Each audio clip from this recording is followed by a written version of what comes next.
Around 51% of UK adults own a pet. But as their furry friends get older, those pet owners could be left with difficult decisions to make about how to support their animals' declining mobility or age-related illnesses. When pets become old or infirm, the cost of caring for them can increase. And just like humans, they can require a level of care which is physically, emotionally and financially demanding. Julian Hurd is the Senior Vice President of the British Small Animal Veterinary Association. He's a practising vet, and so is no stranger to ageing animals. Is it true that our pets are living longer these days? Yes, it is. This is due to a number of reasons. So there's better nutrition, certainly, but a better understanding of what they need to be well. So certainly over the last 30 or 40 years, the average life expectancy has more than doubled.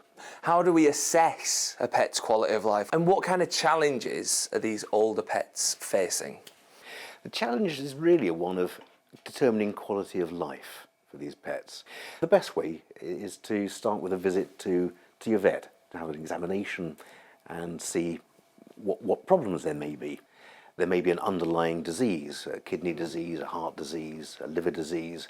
There may be arthritis that the owner may not be aware of. The problem is that a lot of conditions have invisible components to them.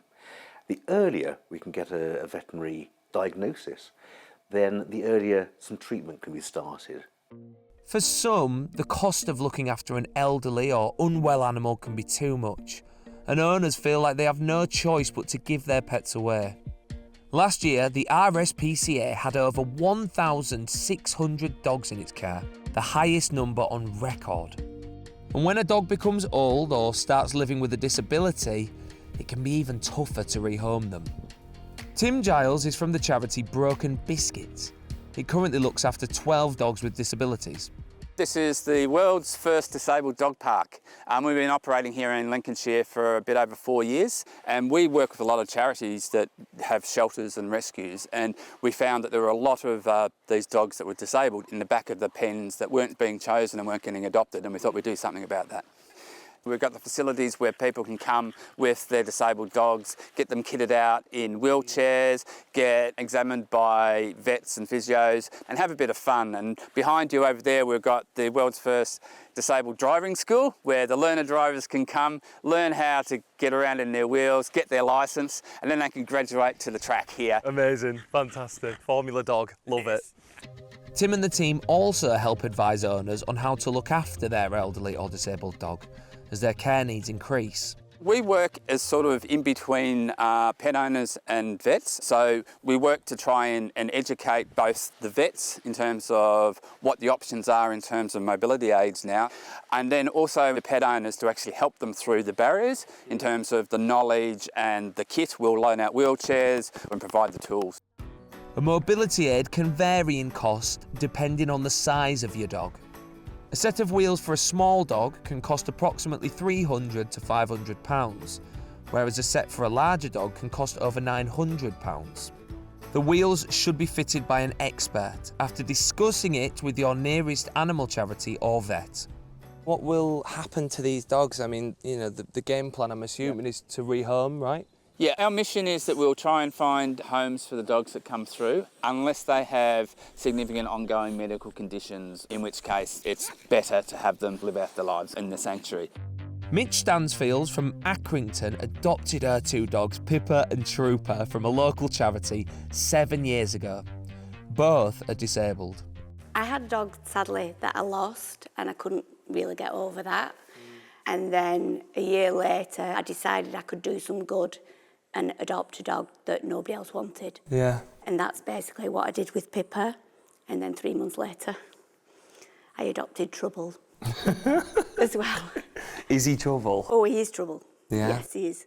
Yeah. What's life like with Pippa and Trooper? I love it. I mean, they do obviously need a little bit of extra care, but, you know, I see it that you put a collar and a lead on a normal dog. I put a wheelchair on these dogs to go out for a walk. They just want to run, sniff, play and have fun with their friends and do what dogs do. So it doesn't stop them. We might do a little bit of physio on them, which I do is a couple of exercises, really simple, and it just keeps the joints moving. Do you think it's more expensive to own a disabled dog? I haven't found so. Obviously, you get a wheelchair, but you know, when you see these dogs go and have fun on their wheels, it is worth every single penny. And that bond that we have is just unlike any other. We're all close to our dogs, obviously, but the extra care, you get everything returned so much more. It is definitely worth it. And for all those pet owners out there, Julian has some advice to help spot any warning signs that their beloved pets might be ill. What are some of the things that we can be looking out for in our pets? Some of them are simple. Their mobility. Is the walking okay?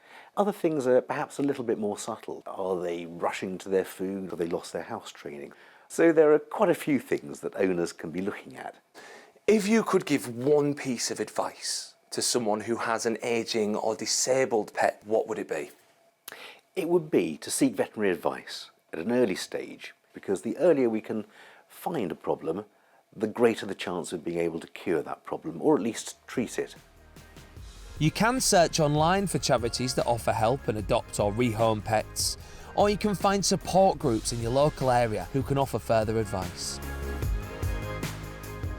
For many people, a pet isn't just an animal that you share your home with, it's a part of the family.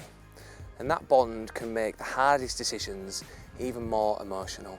And that's why it's not just about giving your pet the longest life, but about giving it the best quality of life for the longest time possible. Yes, I know.